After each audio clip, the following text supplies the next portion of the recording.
Salut les amis, salut les passionnés de la canne, Ceste, votre ami pêcheur, et je suis ravi de vous retrouver pour notre grand rendez-vous hebdomadaire. Accrochez-vous bien, car le pronostic de pêche pour la Belgique, pour la semaine du 10 au 16 novembre 2025, s'annonce absolument fascinant. Pourquoi? Parce que cette semaine, mes amis, Mère Nature a décidé de jouer avec nos nerfs. Nous allons passer par des hauts et des bas, avec une météo qui va faire le grand écart. Et je vais vous expliquer exactement comment en tirer profit pour faire la pêche de votre vie. Restez avec moi, car je vous promets que vous découvrirez pourquoi le milieu de semaine pourrait déclencher une frénésie alimentaire et pourquoi le week-end demandera une technique et une patience de maître. C'est parti. Avant de décortiquer la semaine jour par jour, parlons de nos cibles. En cette mi-novembre, 3 prédateurs sont au cœur de l'action: le brochet, le sandre et la perche. Ils sont en pleine phase d'alimentation avant l'hiver, ce qui est une excellente nouvelle pour nous, mais le froid ambiant les rend aussi plus malins. Pour le maître brochet, le roi de nos eaux, il faudra le chercher dans ses appartements d'hiver. Pensez aux zones d'arbres immergés, aux cassures profondes et aux abords des herbiers qui n'ont pas encore disparu. Avec l'eau qui se refroidit, sa digestion ralentit. Il ne va pas courir après un leurre qui passe à toute vitesse. La clé sera donc la lenteur. Je vous conseille des gros leurres souples de 15 à 20 cm, ramenés très lentement près du fond, ou encore la technique du poisson mort manié ou posé, qui peut faire la différence quand les poissons sont peu actifs. Ensuite, le sandre, ce chasseur fantôme aux yeux de verre. Lui, il adore les structures créées par l'homme, surtout en canal. Cherchez-le derrière les piles de ponts, le long des quais bétonnés et dans les fosses plus profondes. La température de l'eau, qui va osciller entre 5 et 10 degrés, le pousse à se regrouper. Une fois que vous en trouvez un, il y en a souvent d'autres pas loin. Ma botte secrète pour ces conditions, c'est un leurre souple de type shad sur une tête plombée assez lourde pour bien gratter le fond. L'animation doit être minimale, une petite tirée, et on laisse le leurre se reposer sur le fond. C'est souvent à ce moment que l'attaque se produit. Enfin, la perche, notre belle zébrée. Ne la sous-estimez pas en cette saison. Elle se déplace souvent en banc compact. Il faudra la chercher près des mêmes structures que le sandre, mais aussi près des pontons, des écluses, là où le poisson fourrage aime se cacher. La pêche en drop shot avec un petit vif ou un petit leurre souple est redoutable. Si vous voulez provoquer une attaque réflexe, un petit crankbait de couleur vive, comme le chartreuse ou l'orange, peut créer un miracle, même quand les conditions sont difficiles. Maintenant, analysons les conditions générales qui vont dicter notre stratégie cette semaine. Côté météo, c'est une véritable montagne russe. On commence la semaine avec des températures douces et stables, pour ensuite connaître une hausse surprenante jusqu'à 17 degrés jeudi, avant une chute brutale pour le week-end. Le vent, lui, sera globalement orienté sud-ouest, soufflant autour de 20 km par heure, ce qui est excellent pour la pêche des carnassiers. Un ciel couvert et un peu de pluie, comme prévu par moments, sont nos alliés. Ça rend les poissons moins méfiants. La température de l'eau, comme je le disais, sera fraîche, entre 5 et 10 degrés Celsius. Cela signifie que le métabolisme des poissons est ralenti. Ils ne vont pas gaspiller d'énergie. Une proie facile et lente sera toujours préférée à une chasse effrénée. Pensez slow food.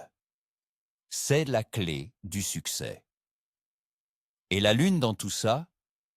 Toute la semaine se déroule en phase de lune décroissante. On passera le dernier quartier le mercredi 12 novembre.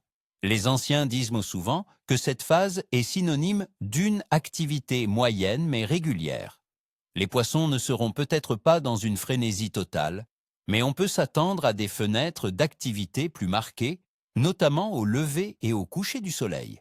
C'est un facteur à ne jamais négliger. Allez, passons au moment que vous attendez tous. Le pronostic détaillé, jour par jour. Le lundi 10 novembre, la semaine commence sous de bons auspices. Le temps est stable et couvert, avec des températures douces entre 9 et 11 degrés. Le poisson n'est pas stressé par un changement brutal. Ma note pour le potentiel de pêche est bon. C'est une excellente journée pour commencer à prospecter les zones que j'ai mentionnées. Le mardi 11 novembre, on prend les mêmes et on recommence. Les conditions sont très similaires à celles de la veille, avec des températures entre 10 et 12 degrés. La stabilité était maintenue, c'est parfait. Le potentiel de pêche reste bon. Profitez-en pour affiner votre stratégie. Les poissons devraient être réceptifs. Le mercredi 12 novembre, attention, journée très intéressante.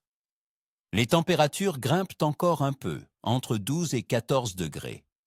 C'est le jour du dernier quartier de lune, un moment qui coïncide souvent avec une activité accrue. Je classe cette journée avec un potentiel très bon. C'est peut-être le moment de tenter un record personnel. Le jeudi 13 novembre. Voici le pic de la semaine, les amis. Les températures font un bond incroyable jusqu'à 17 degrés. Ce réchauffement soudain, juste avant une chute annoncée, peut littéralement affoler les prédateurs et déclencher une forte activité alimentaire. Une légère pluie est attendue en soirée, ce qui est la cerise sur le gâteau. Potentiel de pêche excellent. Si vous ne deviez pêcher qu'un seul jour cette semaine, c'est celui-ci. Le vendredi 14 novembre. La température commence à baisser, mais reste élevée pour la saison, entre 10 et 16 degrés.